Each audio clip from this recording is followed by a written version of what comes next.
Upaya dua remaja menyelesaikan persoalan pribadi dengan seorang pemuda berujung tragis.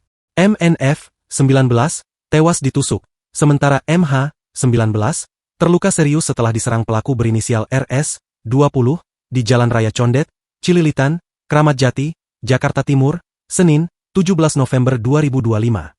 Kasatreskrim Polres Metro Jakarta Timur, AKBP Diki Vertovan menjelaskan, insiden tersebut bermula dari masalah pribadi antara MH dan RS yang dipicu rasa cemburu terkait hubungan pertemanan dengan seorang teman perempuan mereka. Korban MH bersama rekannya MNF mendatangi kos pelaku untuk menyelesaikan persoalan.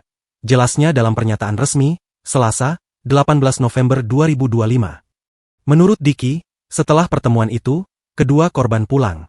Namun di perjalanan, mereka kembali bertemu RS di sekitar lokasi kejadian dan terlibat cekcok.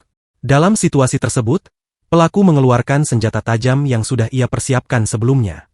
Pelaku kemudian menyerang kedua korban secara berturut-turut, ungkap Diki.